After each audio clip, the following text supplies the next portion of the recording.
Pastor Germano, reitor de seminário, pela honra que me foi concedida de poder estar aqui no lugar que, pela primeira vez, tenho o privilégio de colocar nos meus pés e saber da sua importância para essa denominação tão preciosa para o nosso Deus, que tantos frutos tem dado em todo o território nacional. Espero que nós tenhamos uma noite surpreendente, uma noite que a graça de Deus nos visite, que haja muito espírito de sabedoria e profecia na mensagem. Quer dizer, aquela graça que habilita o pregador a aplicar a verdade de forma específica, de maneira que uma necessidade histórica do momento seja atendida em nome de Jesus. Pastor Germano, de onde eu devo falar? Falo daqui mesmo? Falo daqui? Posso falar daqui? Aham. Se eu quiser ficar aqui, então tá bom, vou ficar aqui. Então tá bom. Gente querido, a minha intenção hoje é a de falar sobre a missão da igreja. Quer dizer, vou procurar ser bem fiel ao tema que me foi proposto, mas do ponto de vista das instituições que regem a vida desse planeta, ou a vida no planeta, nas quais pode-se encontrar luz, mas nas quais se encontra muitas trevas.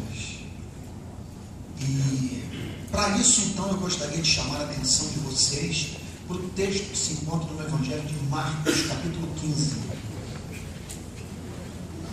Marcos, capítulo 15. Então, nós vamos ver a missão da igreja à luz do que aconteceu na vida do Senhor Jesus naquela manhã de sexta-feira, do dia em que Cristo foi crucificado.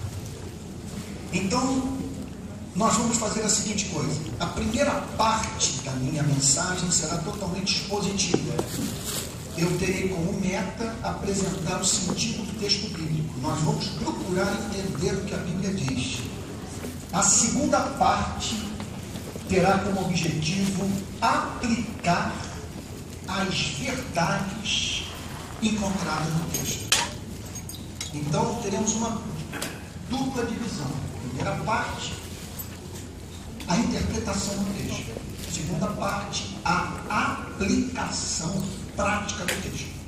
Bom, então vamos lá?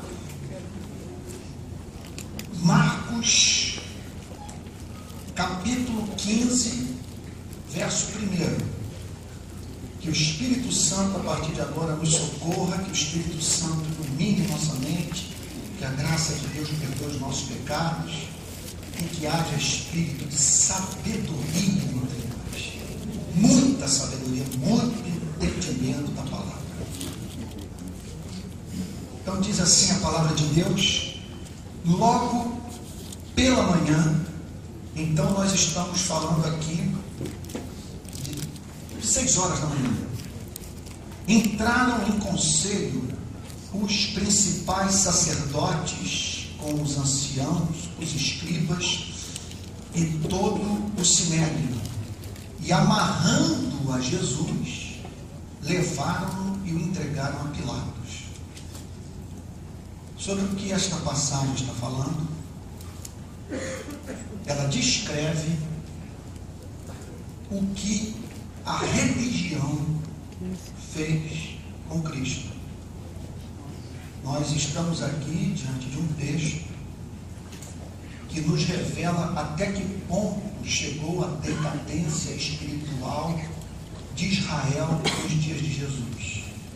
Pois nós encontramos nesta passagem os sacerdotes que cuidavam da administração do culto no templo, os anciãos que faziam parte de uma espécie de suprema corte religiosa de Israel, gozavam, portanto, de muito respeito, de muita autoridade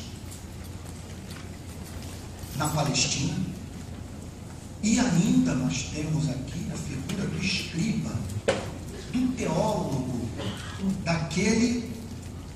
daquele de quem Israel aguardava a interpretação da Bíblia, quer dizer, do responsável pela produção teológica no primeiro século. Então nós estamos aqui diante das principais lideranças religiosas judaicas no Vaticano de Israel, em Jerusalém, tramando a morte do Filho de Deus, do Messias, da segunda pessoa da Trindade, do Cordeiro, da luz do mundo, daquele em cuja vida não foi encontrada iniquidade e nem dolo algum se achou em sua boca. Testemunho do apóstolo Pedro. Pois a religião matou Cristo. E eles o amarram. A Bíblia diz que eles conduzem o Senhor Jesus Cristo amarrado a Pilatos. É impressionante este quadro. Quer dizer, o Filho de Deus, aquele que pelo poder da sua palavra sustenta o universo, amarrado. Quer dizer, se deixando aprisionar pelos homens para poder libertá-los dos seus pecados. Aqui é a onipotência sob controle. O Filho de Deus amarrado e sendo encaminhado a Pilatos, porque eles queriam matar a Jesus. Eles queriam matar a Jesus, mas não podiam fazer. Por isso, encaminharam o Senhor Jesus para o poder político, a fim de que a autoridade pública pudesse prescrever a sentença de morte para o Filho de Deus. Portanto, o que se pode dizer é que a religião matou Cristo. E que, sendo assim, a Bíblia quer nos ensinar que a religião é um perigo. Isso aqui é um perigo. Foram pessoas de alma parecida com a sua e com a minha. Pessoas que lidavam com textos inspirados no Antigo Testamento. Gente preocupada com culto, com jejum, com oração, com dízimo, com cânticos espirituais. Gente que vivia vida análoga à vida que você e eu vivemos. E essas pessoas estiveram envolvidas no plano de matar o Filho de Deus.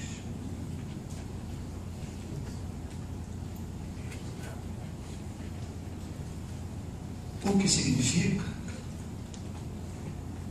que nós vivemos num mundo onde a religião, a igreja, põe na boca de Deus o que Deus nunca falou.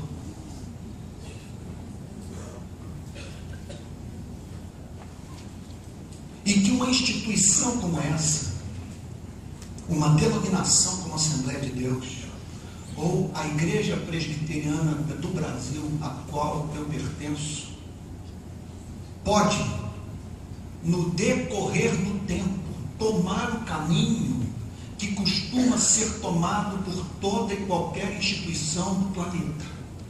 Que caminho é esse?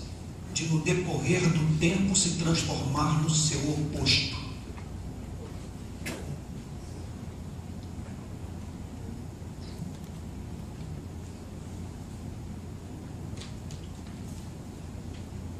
Verso 2. Pilatos o interrogou: és tu o rei dos judeus? Então, uma pergunta que parece carregar um elemento de jocosidade, pela forma como que essa pergunta é apresentada, ela parece comunicar um certo desprezo, porque ele olha para aquele rapaz de 33 anos de idade, desfigurado, que havia acabado de passar por uma sessão de surra. O texto diz no capítulo 14, no versículo 65, que os soldados que serviam a liderança religiosa de Israel deram uma surra em Cristo.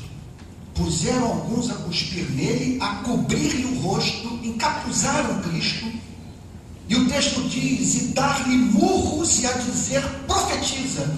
E os guardas o tomaram a bufetadas. Até aqui nós não estamos falando de Roma, nós estamos falando de assembleianos, de presbiterianos, de batistas, de metodistas. Até aqui nós estamos falando de gente religiosa com uma milícia a seu serviço, dando uma coça no Filho de Deus. E aí Jesus chega com o rosto cheio de hematomas, humilhado,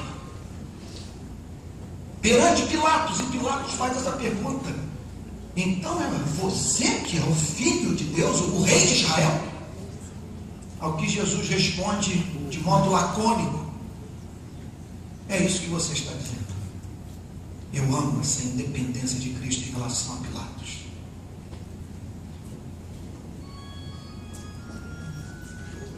Verso 3. Então os principais sacerdotes o acusavam de muitas coisas.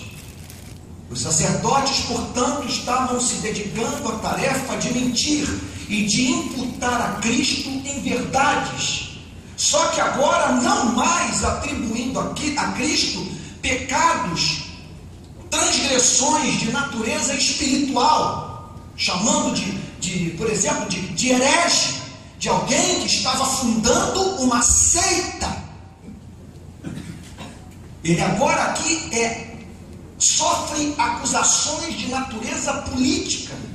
Ele é apresentado a Pilatos pela religião como alguém que estava envolvido numa trama de libertar Israel do jugo do Império Romano. E, entre outras coisas, estimulando pessoas a não pagarem impostos a Roma.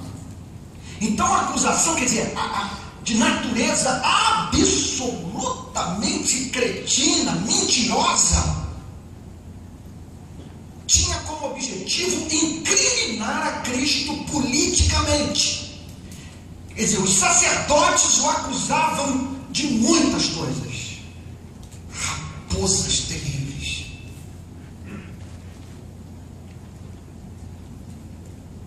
Olha, eu vou lhes dizer,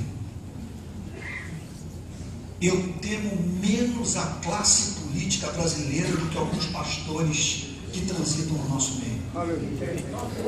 Porque essa história desse linguajar meloso, sabe, cheio de vocabulário religioso, o paletó engomado, o Rolex sacudindo no braço, o cabelo com comalina, sabe, e misericórdia, amado Deus, não vale nada, não tem caráter.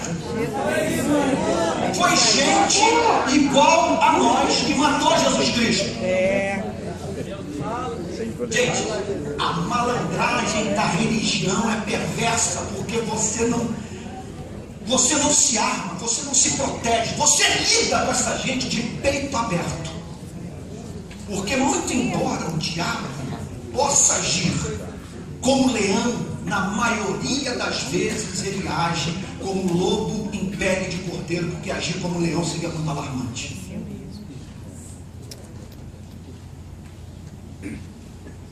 Verso 4.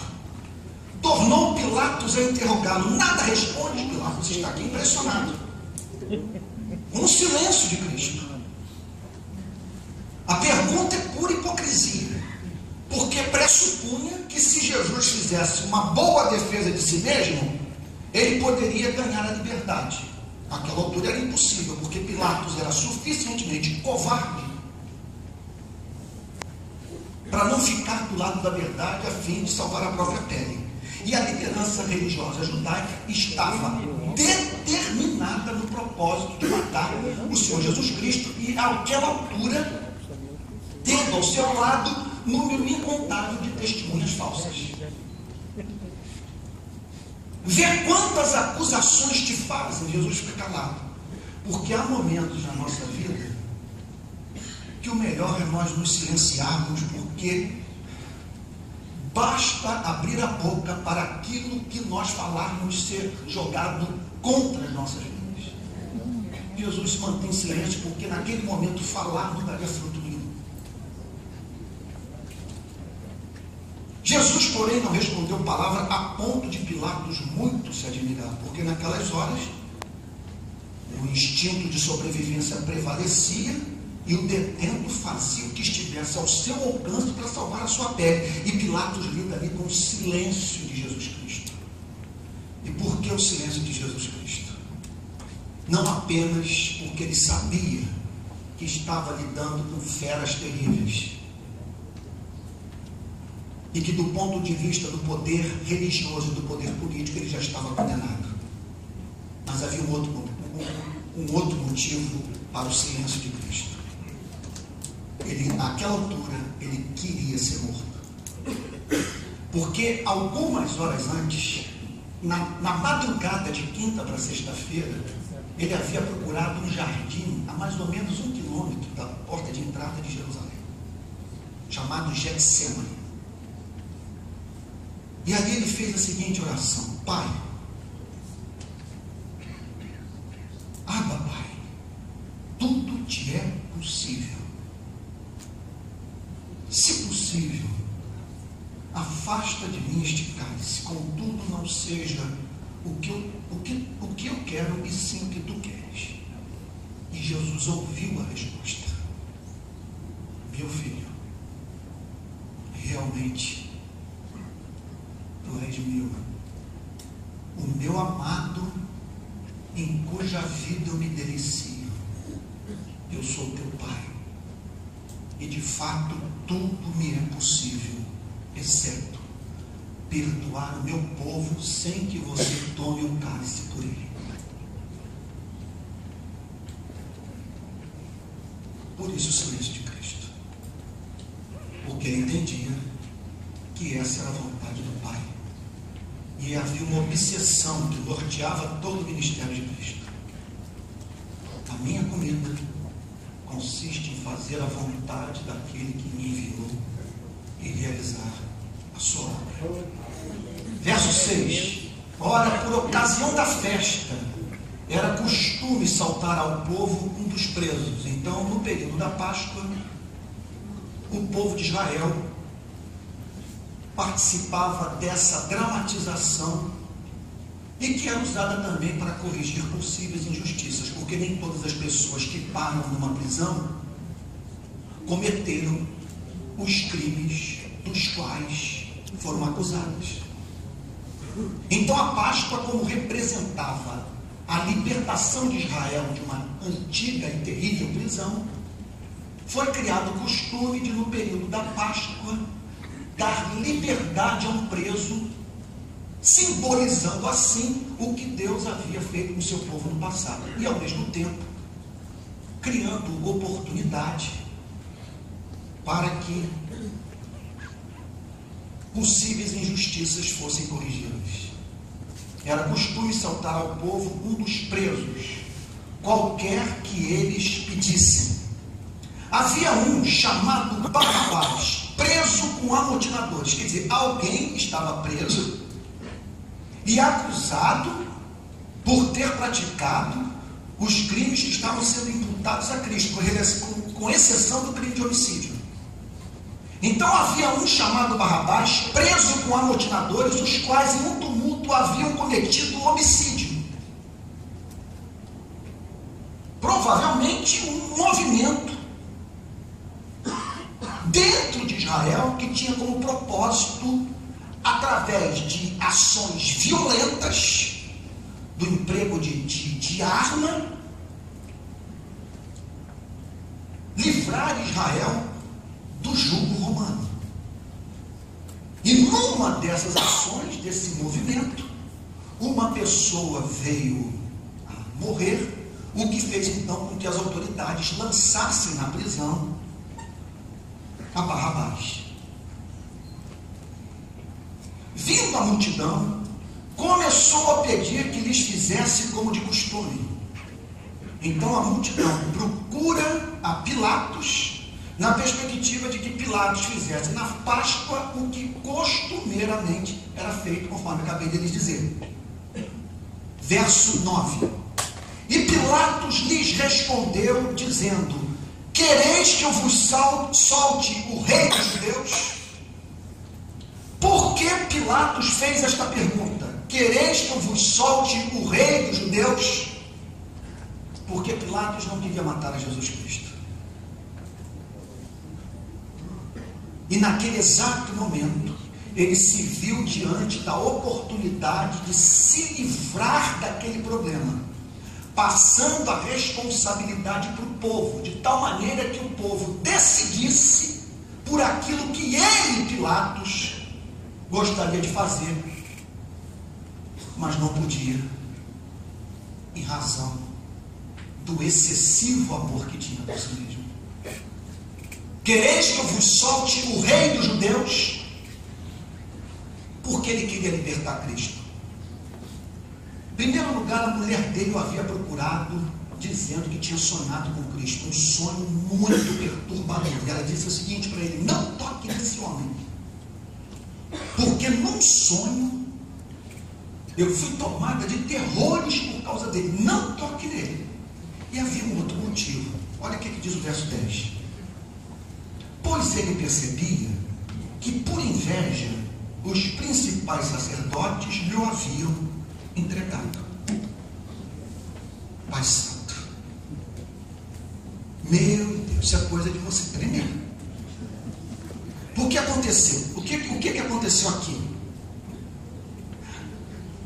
A malandragem da religião, e observem que havia alcançado os mais altos postos em Israel. Os sacerdotes, os anciãos, os escribas pediram audiência com Pilatos. Só que ao chegarem lá, se depararam com uma raposa 100 vezes mais esperta do que todos aqueles pastores juntos. E ele cutucou o seu assessor e falou o seguinte: olha esses caras, eles são iguaizinhos a nós, agem da mesma maneira, usam os mesmos métodos, estão buscando a mesma coisa, só que com a cretinice de usar o nome de Deus. Veja só, o rapaz é inocente, ele não tem culpa de nada do que está sendo acusado, mas é porque ele bate neles manhã, tarde e noite, eles querem matá-lo. E outro ponto, eles morrem de inveja, porque o povo ama ouvir esse carpinteiro. Quando ele fala, as multidões ficam fascinadas, porque havia originalidade na sua mensagem, havia graça. Ninguém jamais falou sobre Deus como Jesus Cristo. E a cena gente, é coisa assustadora. Os pastores procuraram a Dilma, e a Dilma disse para os seus ministros: não valem nada.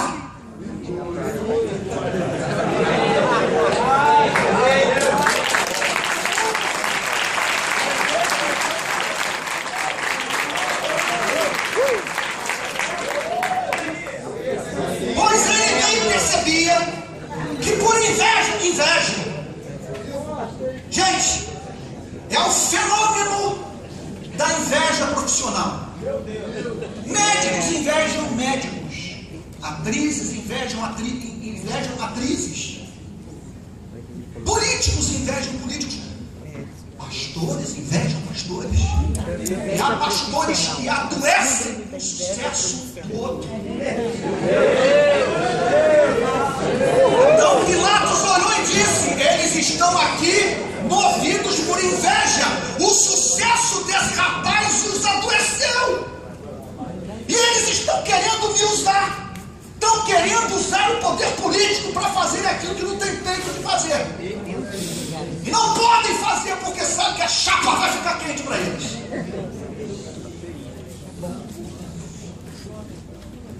Verso 11. Mas estes incitaram a multidão, no sentido de que lhes soltassem Barrabás, de preferência Barrabás. Aí essa corja de gola clerical, terno impecável, com malina, essa corja foi para o Facebook, foi para o Twitter, foi para o YouTube, usou seus canais de televisão e formou uma opinião pública. Quer dizer, esses bandidos da religião conseguiram atrair a opinião pública para o que de mais iníquo se podia conceber. Impressionante isso. Impressionante. Outro dia, eu preguei sobre essa passagem em João Pessoa, na Paraíba. Eu vou ocultar os personagens. Mas o cara que me contou a história, o pastor que me contou a história, ele chegou ao ponto de dizer: você pode espalhar pelo Brasil, que fui eu que te contei o que aconteceu comigo. Há um membro da sua igreja que foi ministro da Dilma. E ele marcou um almoço para a Dilma em João Pessoa e queria que a Dilma conhecesse o seu pastor. Uma famosa igreja batista, a principal igreja batista de João Pessoa. E aí então, chegou o momento que esse ministro, que queria muito, repito, que a Dilma conhecesse o seu pastor, o apresentou a ela. E aí esse meu amigo me contou a experiência que ele teve de aproximadamente 10 minutos com a Dilma. E aquilo que chamou sua atenção. Ele diz que a primeira coisa que a Dilma fez foi perguntar: pastor, como eu posso saber que sou um pastor do bem? O que é ser um pastor? Como que eu posso saber que isso não é, que o Senhor não é um pastor igual a fulano de tal? Depois, pastor, por que o pastor fulano de tal prega tão bravo?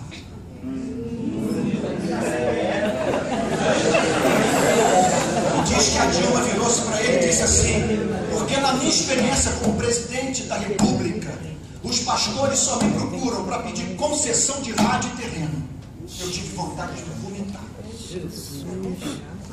Num país em que 600 mil pessoas estão vivendo em campo de concentração no sistema prisional, num país em que nos últimos 10 anos 500 mil de brasileiros foram assassinados, num país onde crianças brincam de bola e de boneca em ruas infestadas de ratazanas, pastores têm a oportunidade de ter um encontro com a presidência da República, com a presidente da República, e em vez de darem voz para os sem voz, visibilidade para os invisíveis, pensam em tão somente expandir o seu reino. Não há dúvida que serão julgados diante de Deus. Mas estes incitaram a multidão no sentido de que lhes soltasse de preferência Barrabás. Mas Pilatos lhes perguntou: que farei então? Deixa quem chamais o rei dos judeus. E mais uma vez Pilatos sugere ao povo para que votasse em favor de Cristo. Mas o povo, movido pela influência da liderança religiosa judaica, escolheu a Barrabás. E o texto diz: eles, porém, clamavam: crucificam. Aí eu pergunto a vocês: quem está clamando crucificam?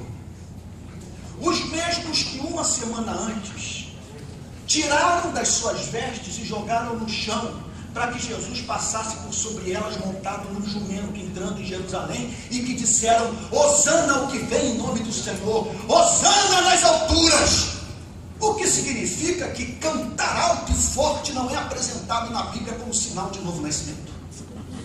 Os mesmos que receberam Jesus com cânticos espirituais em Jerusalém pediram a sua crucificação.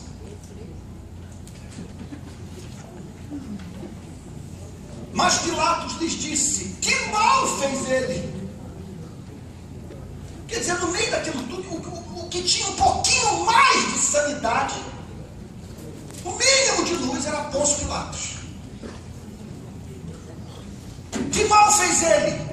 E eles gritavam cada vez mais: crucificam. Não havia mais espaço para o diálogo. Venceu o chamado fenômeno psicológico de massa. A loucura coletiva havia se estabelecido, insuflada pela religião.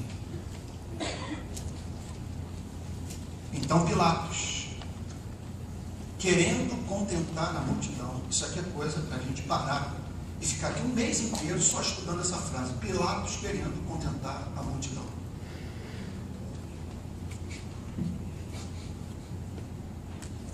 Quer dizer, por ter sido criado à imagem e semelhança de Deus, Pilatos era portador daquilo que nós chamamos de consciência, senso de certo e de errado. E ele sabia, portanto, que Jesus Cristo era inocente e queria sua soltura. Mas Pilatos estava focado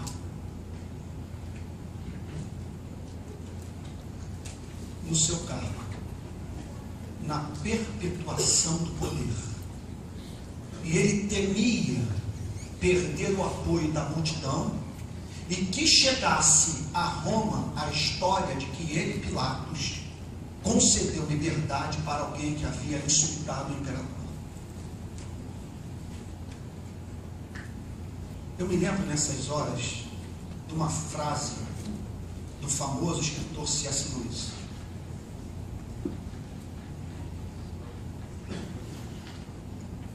Falando sobre a importância da virtude da coragem nas nossas vidas.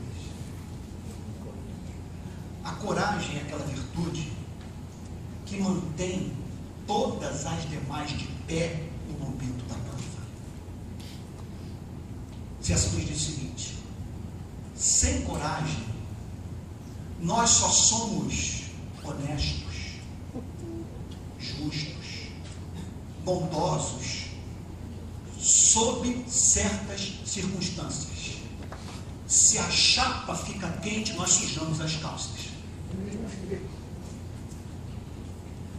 Faltava a Pilatos coragem. É isso que eu penso, é isso que eu acredito, e não vou me sujeitar à opinião pública, não vou me sujeitar ao lobby dos pastores, vou seguir a minha consciência. Mas faltava ali coragem. Pilatos era um covarde. Ele amava mais a si mesmo do que a justiça. Amava mais a si mesmo do que a verdade. Na perspectiva de ser feliz, ele passava por cima do próximo e da verdade, querendo contentar a multidão.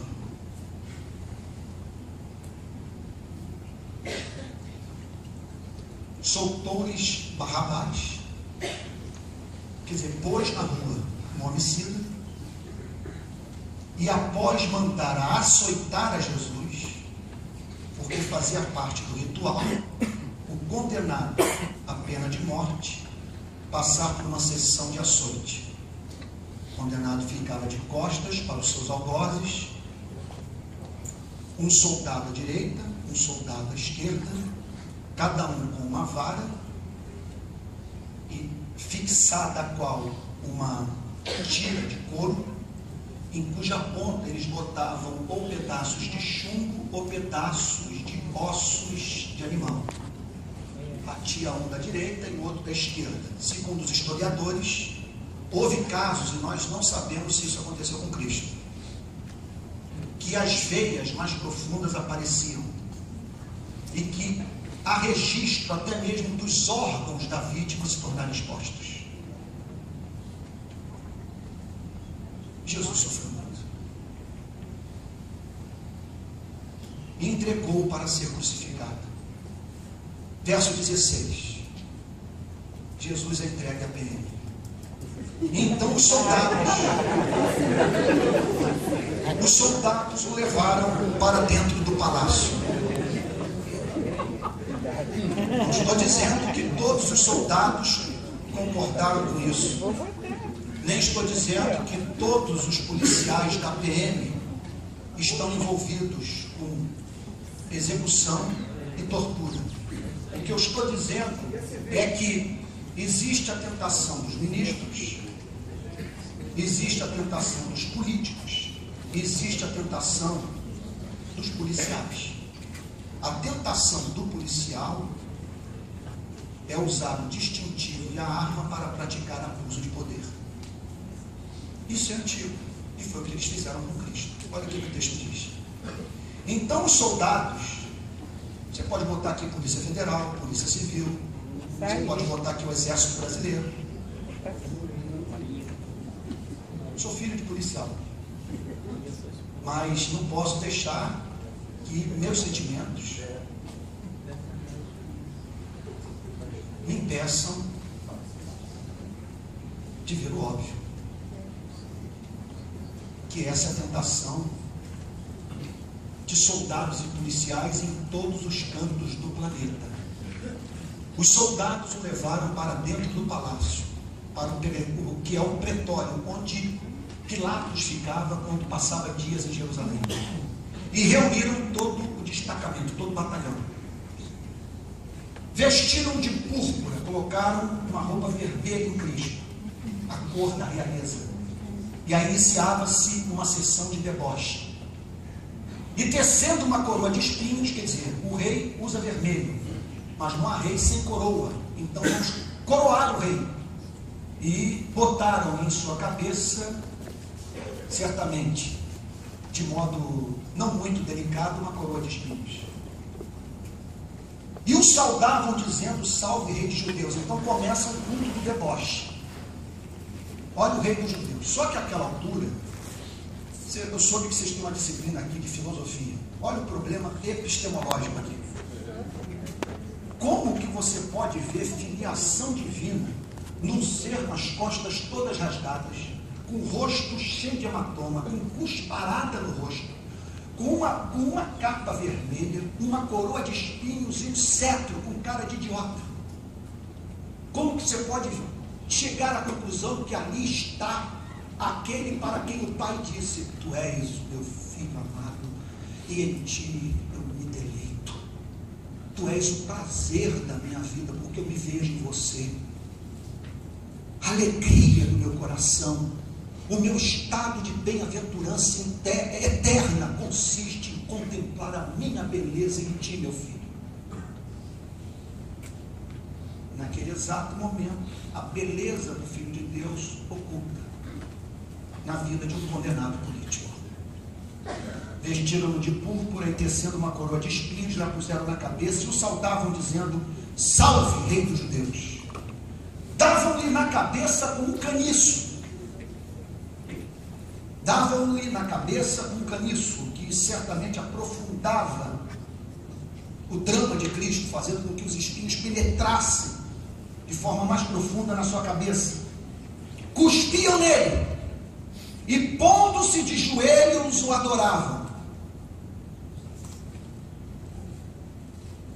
Depois de o terem escarnecido, e aqui a gente pode usar a imaginação, o que aconteceu nesse momento quando Cristo ficou diante de todo o destacamento? Despiram-lhe a púrpura. Deixa eu fazer uma pausa aqui. É quase uma maldade eu interpretar o texto como eu vou interpretar nessa noite, porque eu vou interpretar o texto e isso vai sobressair na parte prática da minha mensagem, quando eu apresentar as implicações desse texto para as nossas vidas. Quer dizer, saltará aos olhos que eu vou falar sobre sobre esse texto do ponto de vista das instituições aqui representadas e do quanto elas podem colaborar para a destruição da nossa vida. Mas, gente, eu tenho que ser honesto em dizer que o objetivo central do Espírito Santo nessa passagem é revelar o amor de Cristo pela sua igreja. Amém. Que amor, que preço ele teve que pagar para que nós pudéssemos encontrar a redenção do seu sangue. Depois de o terem escarnecido, despiram-lhe a púrpura e o vestiram com suas próprias vestes. Então conduziram Jesus para fora com o fim de o crucificarem. Verso 21. Aqui já está Jesus sem força, sem a mínima condição de chegar ao Calvário. Obrigaram a Simão Sirineu, que passava vindo do campo, pai de Alexandre de Rufa, a carregar-lhe a cruz. E levaram Jesus para o Gólgota, que quer dizer lugar da caveira.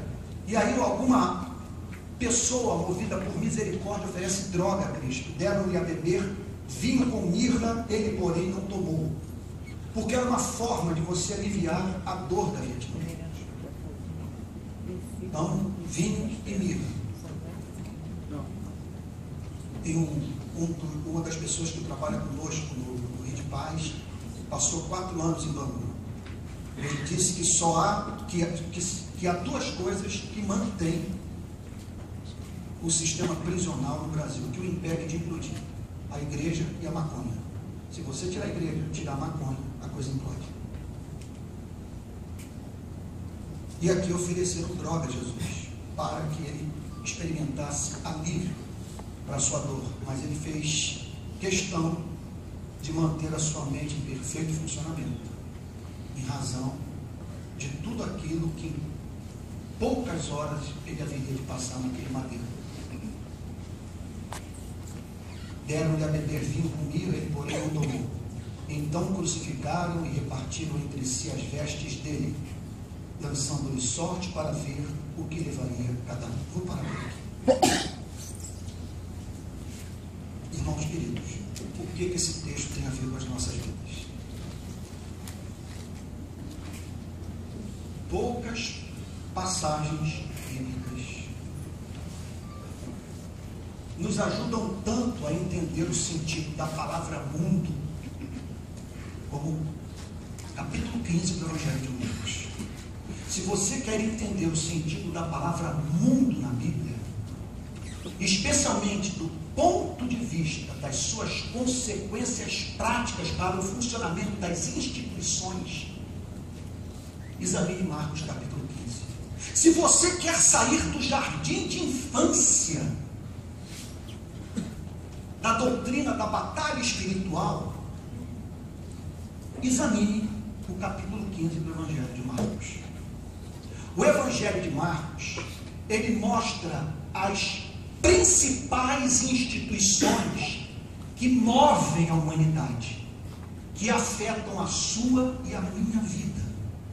E mais do que isso, ele mostra o lado escuro dessas instituições e do quanto estas instituições podem ser usadas pelas trevas para destruir o homem. E o que nos chama a atenção é a primeira delas que nos é apresentada: a religião, a igreja. E aqui o texto não está falando de uma religião, vamos assim dizer, daquelas absolutamente alheias a que nós consideramos ser a verdadeira pura expressão da verdade do Criador.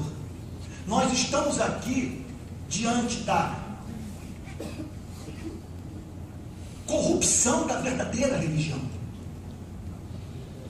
Deixa eu ser mais claro, o texto aqui não está falando sobre o Estado Islâmico, não está falando sobre o ISIS. O texto está falando sobre gente que usava a Bíblia. O texto está falando sobre presbiterianos, batistas, Assembleia de Deus, ou assembleianos, católicos, quem usa a Bíblia. O texto está falando de homens com a Bíblia na mão, matando a razão de ser da fé.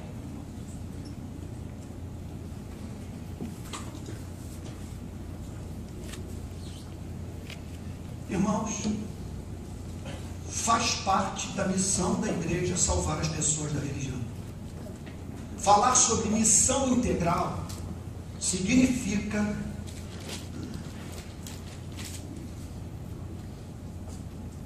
a procura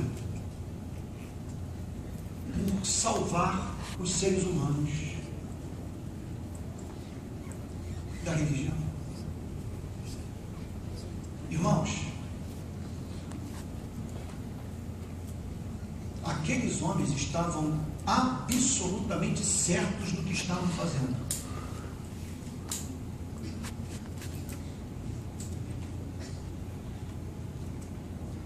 Tomados por zelo ensandecido.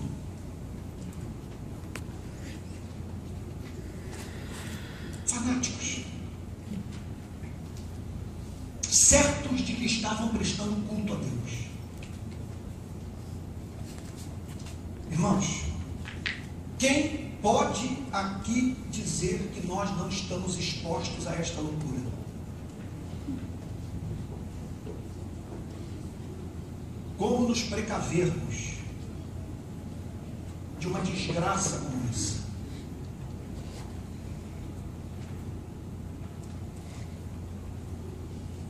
Que faz com que coloquemos na boca de Deus o que Deus nunca falou. Em primeiro lugar, praticar a arte da autodesconfiança. Pense na possibilidade de você estar errado.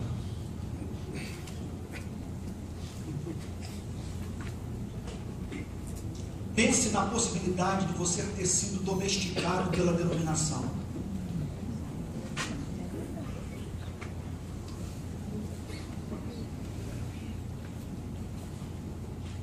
Vou ser um pouquinho duro.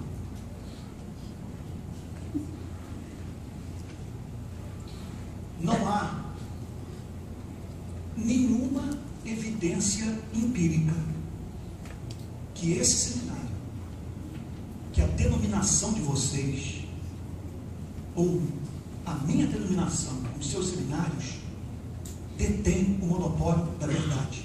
E que nós somos o estágio intelectual mais avançado do cristianismo. Vocês não estão dando essa evidência, nem eu. Então baixa a bola. Baixa a bola. Mostre-me pelas suas obras, pela beleza do seu caráter, pela sua produção literária, que vocês estão vendo que ninguém mais está vendo. Então o que significa? Abram as janelas. Tenham contato com os diferentes. É saudável, expressão de humildade, vocês convidarem professores de outras denominações e darem e concederem a honra para um ministro como eu, vindo de uma outra igreja, ministrar para um grupo tão seleto quanto esse, tão especial para a Assembleia de Deus. Isso é questão de sobrevivência espiritual, porque o caminho da degeneração é nós só convivermos com os iguais. Aí eu alimento a sua loucura, você alimenta a minha loucura.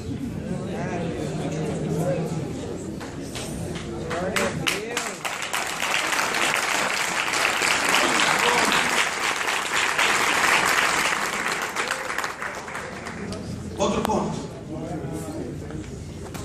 Passar a igreja em revisão regularmente. A igreja tem que estar regularmente buscando a sua reforma. Repito, a tendência de toda a instituição é no decorrer do tempo se transformar no seu oposto. Examine-se, pois, o homem a si mesmo, e assim toma do pão e beba do cálice. Outro ponto. Pregação expositiva. Eu não estou aqui falando sobre usar o culto para entreter os bodes em vez de alimentar as ovelhas.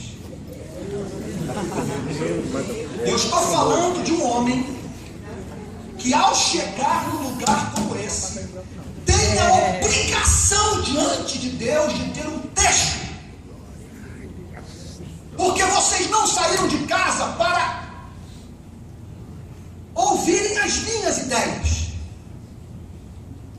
eles estão aqui na esperança que, por um ato de pura condescendência, graça e amor, Deus use uma pessoa esquisita, pecadora como eu, através da sua palavra, para edificar a sua igreja. E ocorre o milagre da profecia. Então, não há nada mais saudável para a igreja do que a pregação expositiva de livros inteiros da Bíblia. De você pregar todo o conselho de Deus em vez de escolher suas passagens favoritas. Oferecer uma dieta equilibrada à igreja. Outro ponto. Ler as Escrituras. Orar. Pedir a iluminação do Espírito. Mas depois de ter estudado o seu texto, ter feito o seu sermão, em nome de Jesus, por uma questão de humildade, ir para os comentários bíblicos. Porque se você viu no texto aquilo que não foi visto em 2000 anos de história, ou você está fazendo o pensamento da igreja evoluir, ou você está falando asneira. E nós temos 2000 anos de operação pentecostal na igreja. 2000 anos em que o Espírito Santo está operando no mundo inteiro.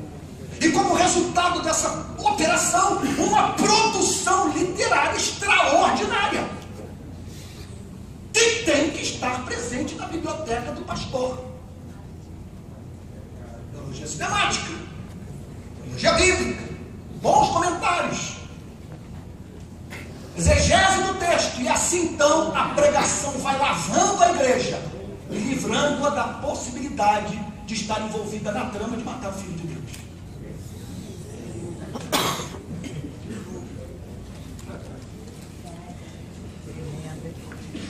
O que mais?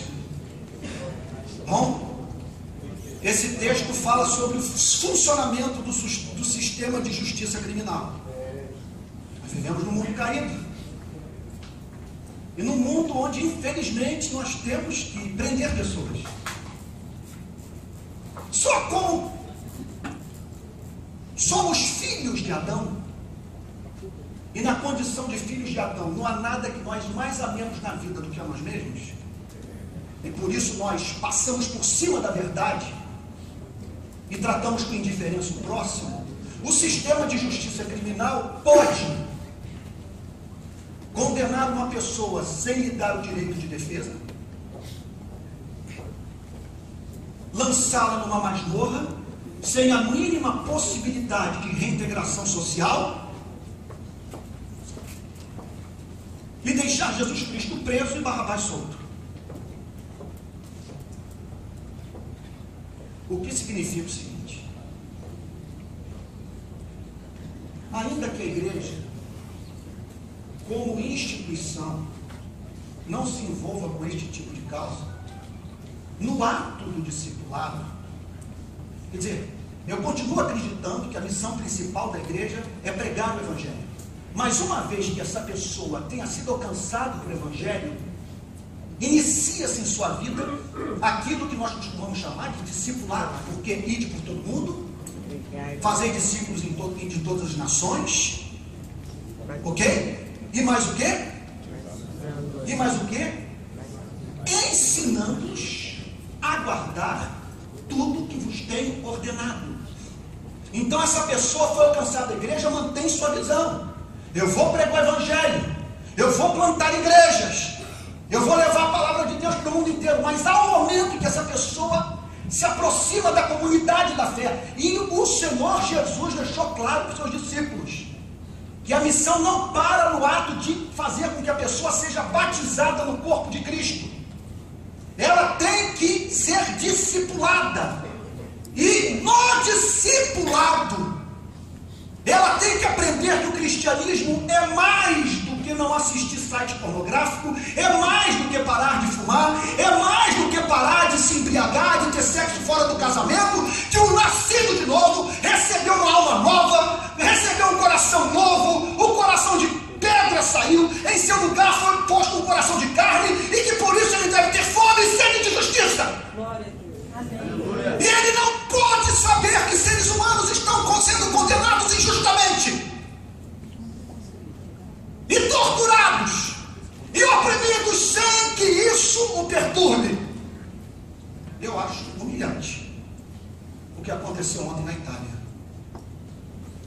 a corte de Bolonha, que estava analisando, julgando o caso do Almir Pisolato, envolvido no escândalo do Mensalão, e que por ter a cidadania italiana fugiu do país usando o passaporte do seu irmão e foi para a Itália para não ser preso no nosso país, a justiça não aceitou o pedido de extradição do governo brasileiro.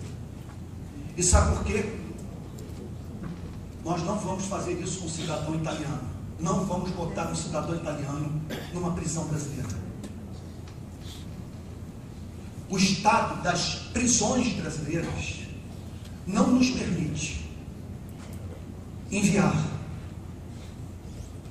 um italiano para elas. Isso numa democracia e num país onde há 45 milhões de evangélicos,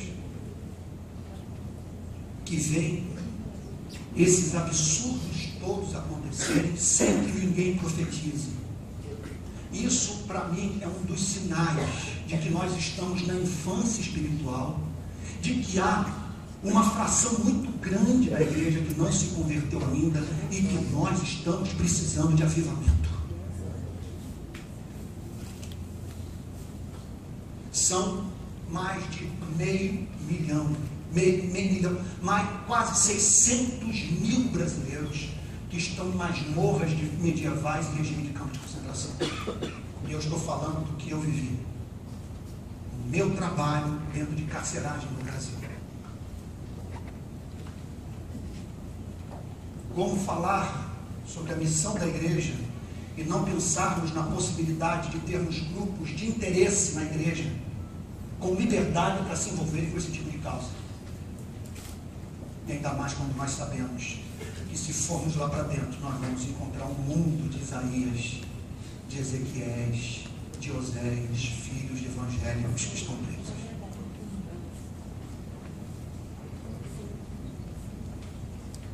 Em seguida, o texto fala sobre a opinião pública. O texto nos apresenta uma multidão ensandecida.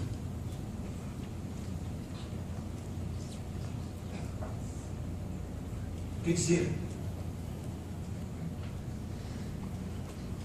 nós estamos aqui diante de um mínimo de democracia que não existia naquele tempo. Aqui você tem pelo menos aqui um vestígio. As pessoas puderam procurar a autoridade pública pedindo para que ela cumprisse algo que havia sido pactuado como justo.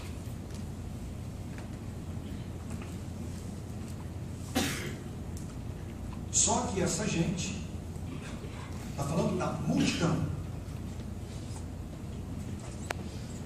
opta por crucificar a Cristo e soltar Barrabás. Irmãos amados, são milhões no nosso país que não sabem discernir entre a mão direita e a mão esquerda. A participação dos evangélicos nas redes sociais, especialmente no Facebook, é assustadora. Primeiro, revela a nossa incapacidade de interpretar texto. Escrevemos mal e não sabemos interpretar o que está escrito. Sabe até ler, mas não sabe interpretar.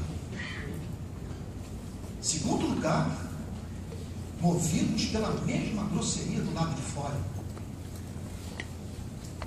Cristãos fazendo eco à mensagem de Jair Bolsonaro, que disse que todo detento deve parar em Pedrinhas. Um partido político, um programa de governo que me leve a compaixão defendê-lo publicamente. E ainda mais, dividir a igreja, perturbar a sociedade por tão pouco.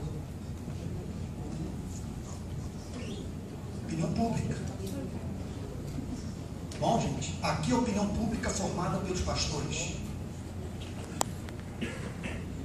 Pessoas, então, sendo levadas a acreditarem em loucuras, insanidades, a abraçarem a injustiça por terem acreditado na palavra de quem supostamente falou em nome de Deus. penso que há momentos que nós temos que dizer: cuidado com esse setor da igreja, cuidado com os escribas, cuidado com os fariseus, eles não entram no reino dos céus e também não deixam entrar. Não se relacione com nenhum pregador de modo acrítico. Nenhum. Eu posso enlouquecer. No nosso país, nenhuma ortodoxia resiste a uma amante na vida do ministro. Basta ele se apaixonar pela secretária que ele deixa de pregar aquilo que ele acreditou. Porque nós somos loucos de amor por nós mesmos. E todos estamos procurando a mesma coisa, felicidade. Coisa rara. No meu ministério, coisa rara ver alguém do lado da verdade contra si mesmo. Deixar a verdade golpear. Deixar a verdade ferir. Opinião pública. Isso significa que nós temos que ensinar a igreja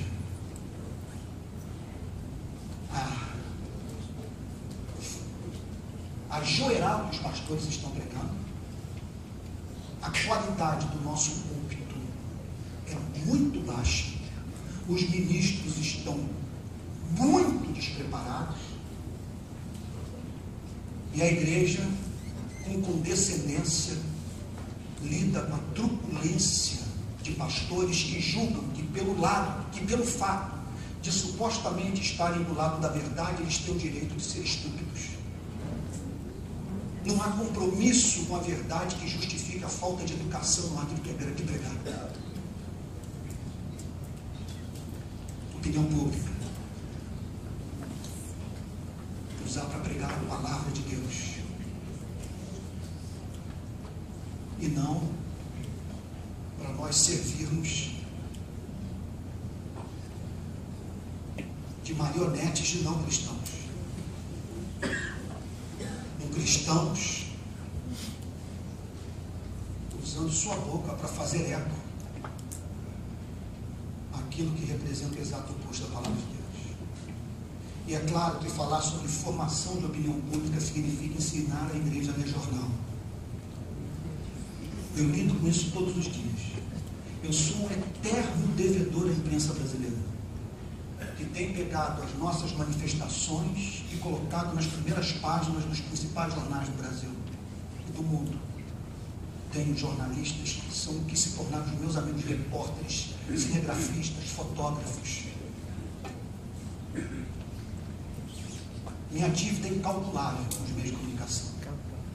Contudo, os próprios jornalistas têm me procurado para falar das dificuldades que eles têm de se dedicarem apenas ao trabalho de reportarem, de apresentarem os fatos, sem os interpretarem de acordo com os interesses do poder econômico.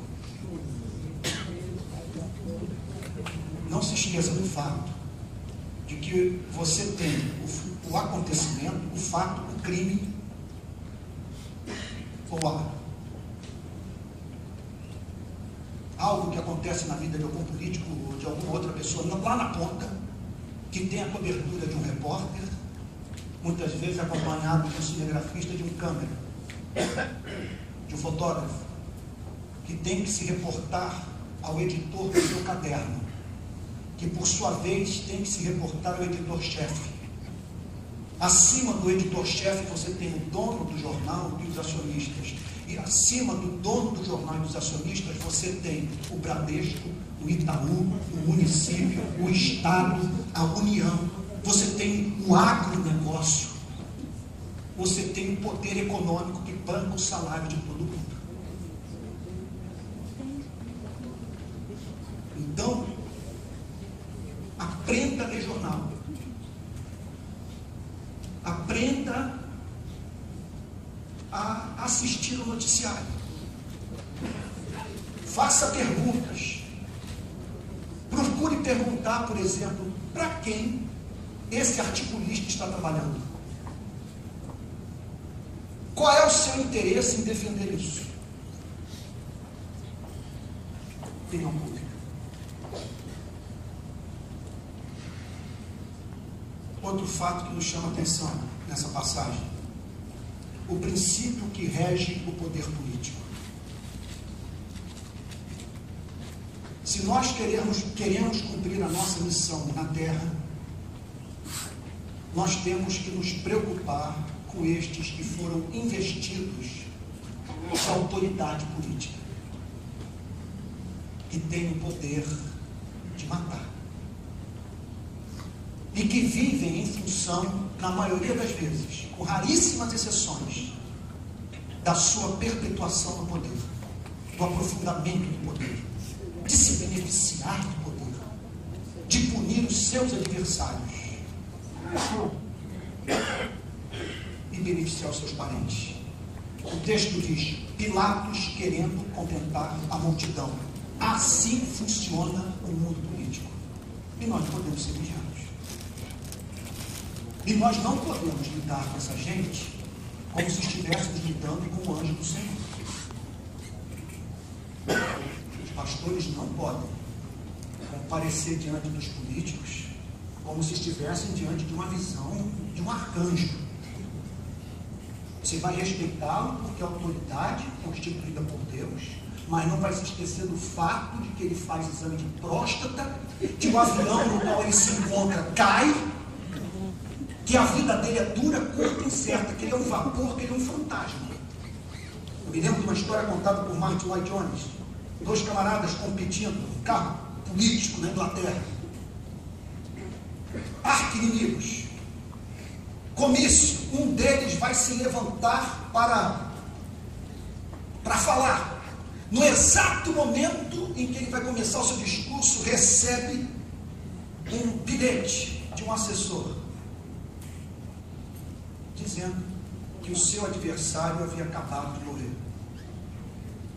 Contam que ele começou o seu discurso dizendo: que fantasmas somos e que fantasmas nos perseguem. Eu vou respeitá-los, mas nada de subserviência. Eu vou respeitá-los, mas nada de parar o culto e cessar a adoração de Jesus Cristo para botar um ímpio para falar sobre Deus, e não há nada.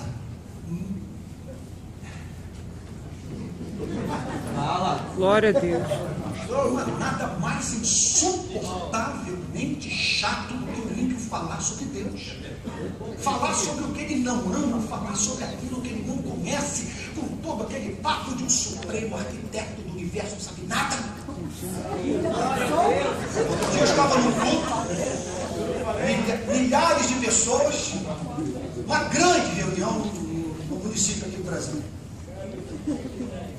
Aí chegou o governador. Eu vou até dizer onde foi. Foi em Anápolis. O governador Marconi Perillo. Aí me pediram para orar por ele.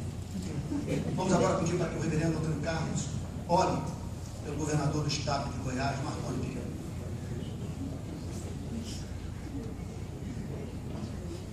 Pai Santo,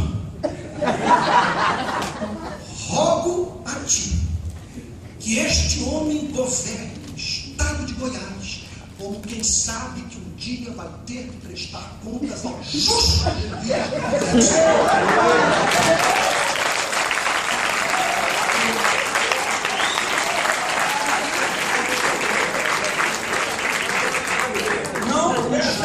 Não estou acusando de corrupto, eu não conheço.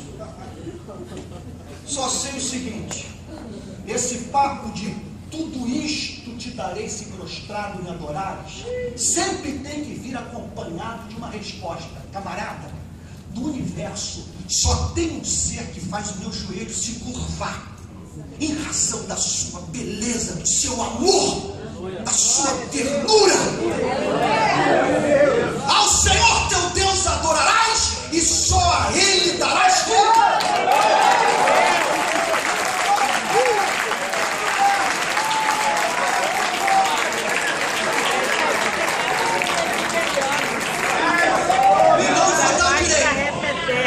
Não vou dar o direito de permitir que ele cutuque o seu assessor e diga: olha aí,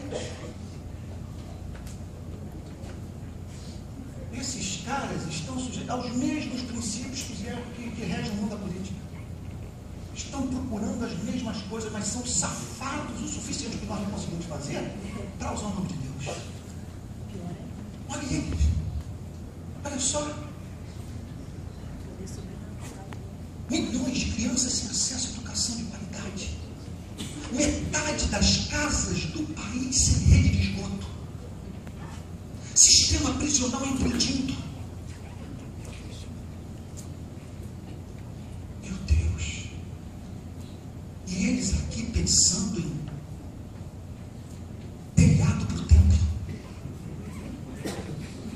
Expandir o sinal da sua rádio.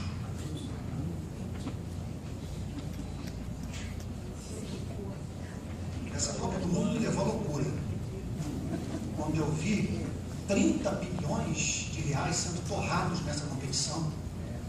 A FIFA arrecadando 5 bilhões de dólares, saindo com lucro líquido de 2,5 bilhões de dólares para depositar em conta da Suíça, sem deixar nenhum legado para o nosso país. Estou enlouquecido. Peguei um avião e fui para a Zurique. Perguntei onde que o Blatter entra aqui. Ah, é aqui? É aqui. Fui lá na porta, olhei para um lado, olhei para o outro, não vi polícia e fui entrando. Cheguei lá, peguei um cartaz à minha direita, um cartaz à minha esquerda, em inglês, escrito assim: Copa de 2014. Quem lucra mais? FIFA, empresários ou povo brasileiro? Em inglês e português. Aí vieram os assessores. O senhor não pode fazer a manifestação aqui? Eu falei, não tem problema, eu sou crente. Fiquei pensando, vou glorificar a Deus. De modo pacífico, mas não sem deixar de dar o recado profético. E o meu inglês, que é bem sem vergonha, deu fluência naquele dia. Bom de línguas bem sem vergonha. Calvino rolou no túmulo. Então, aí a polícia da raiva me tomou. Eu disse para eles o seguinte: como seria se vocês vissem as crianças do seu país sem acesso à educação de qualidade, pessoas morrendo em fila de hospital, 500 mil de assassinatos em 10 anos, números de guerra civil? Deixa eu fazer uma pergunta para vocês. Todos assim, suíços, né? Impecáveis, assim, todos muito bem vestidos. Tem inverno. Responda uma pergunta: o que vocês fariam se fosse no país de vocês? Ficaram petrificados. Aí depois, com aquelas manifestações todas de rua, no ano passado, e a gente fazendo muita manifestação, a presidência da República nos chamou para conversar. Fomos conversar com o ministro da Dilma. Roberto Carvalho. Falei, ministro, obrigado por esse espaço democrático, mas me permita fazer algumas perguntas. Nós vivemos num país em que milhões de brasileiros, esses que supostamente emergiram da miséria e da pobreza, trabalham de 8 a 12 horas por dia, gastam 4 horas do seu dia no trânsito, 6 vezes por semana.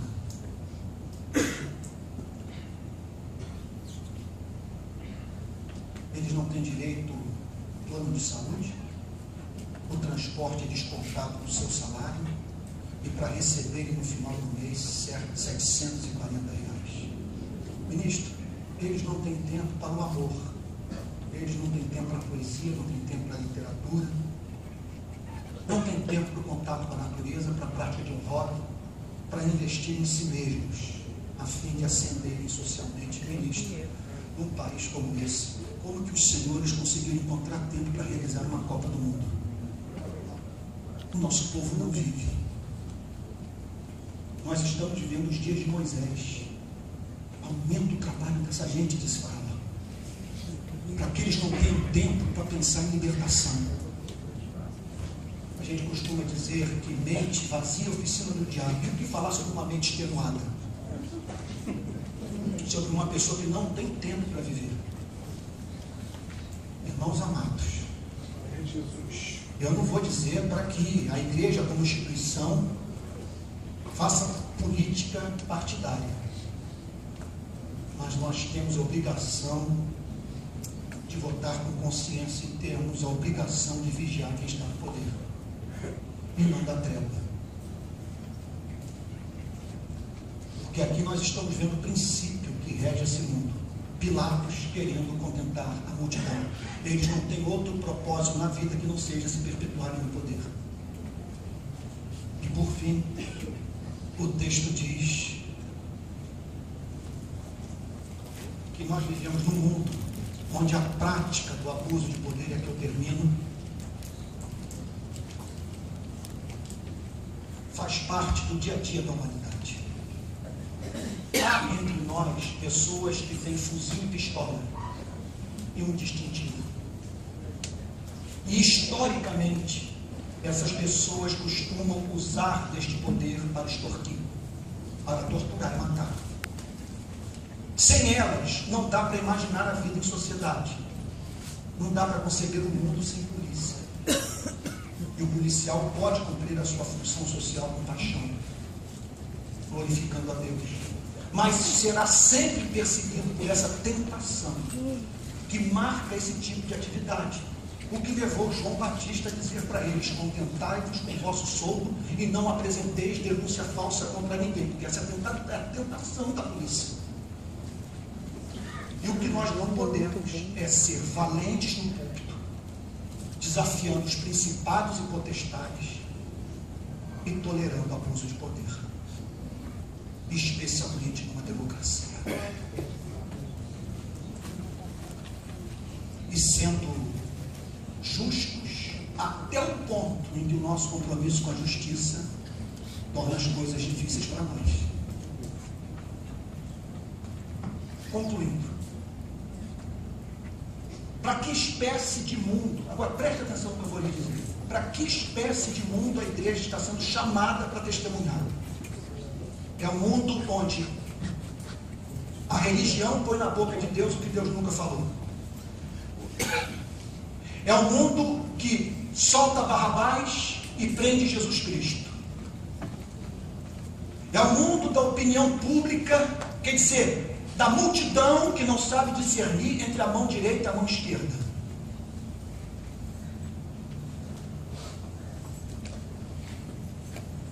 É um mundo em que a liderança religiosa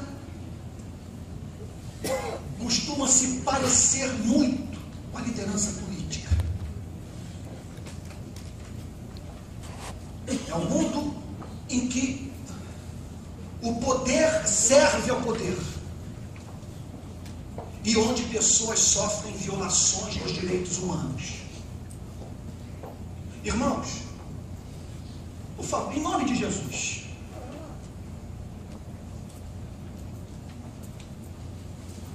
numa democracia, você saber que Jesus está sendo torturado numa delegacia é algo que não tem nenhuma relação com sua vida? O que vocês têm a me dizer sobre Jesus Cristo sendo torturado por policiais? Dá para ficar calado?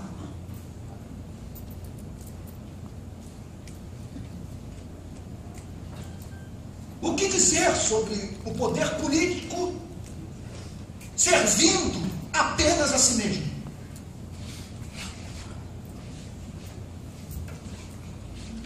O que eu proponho a vocês?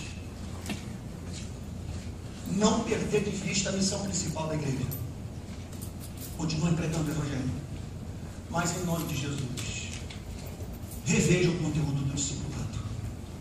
O cristianismo é mais do que sexo, tabaco. O nascido de novo tem fome e sede de justiça. O Brasil está precisando de ministros que exerçam o seu ministério no espírito de Martin Luther King, com compromisso de darem voz para os sem voz e visibilidade para os invisíveis. Num mundo como esse, irmãos, a igreja precisa do batismo no Espírito Santo. Não dá para transitar nesse mundo sem o poder pentecostal. No mundo de Pilatos, de religiosos alucinados mentindo, de opinião pública desnorteada, de pessoas sendo torturadas, de gente, de inocentes sendo condenados. Num mundo como esse, nós precisamos de poder. Não dá para julgarmos que, se descobrirmos a técnica do crescimento explosivo da igreja, as coisas vão acontecer. Nós precisamos do fogo do Espírito. Glória a Deus. Precisamos também ter a Bíblia em uma das mãos e o jornal na outra. Nós temos que saber o que está acontecendo nos campos, nas fábricas, nas prisões, nos morros, nas favelas.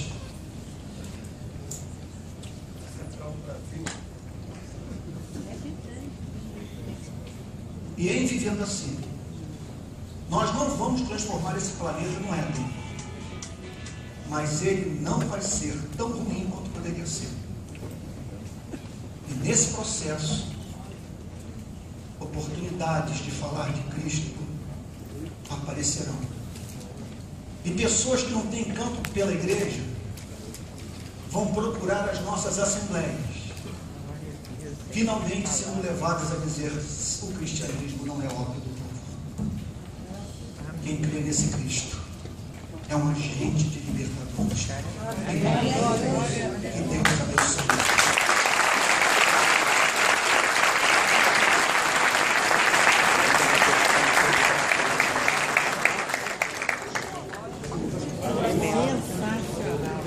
Pastor Germano, que eu estou à disposição de vocês para tirar qualquer dúvida e responder o que quiserem. Para cada pergunta honesta, uma resposta honesta. Gente, nós temos 15 minutos. Não dá para muita coisa, mas se vocês quiserem perguntar, ou se vocês quiserem ir embora, nós vamos ouvi-los. Né? Nós tivemos o programa do início, né? E nós entendemos isso. Então vocês têm um privilégio, vocês estão diretos sem achar. Vocês querem perguntar 15 minutos ou vocês querem ir embora? Quer perguntar? Então quem puder ficar, a gente agradece. Amanhã teremos aqui o professor César Moisés falando sobre fé e razão no mundo de pós-modernidade. Então se tiver alguma pergunta, tem que ser urgente, não pode ser no microfone, tem que escrever. Tá? Eu só queria falar que eu recebi os irmãos pecadores na mão de um Deus irado. Obrigado. Queridos, eu estou percebendo que vocês querem ir embora, né? Então vamos fazer uma oração? Vamos orar? Eu prometo que eu vou trazer o pastor Antônio Carlos aqui outra vez.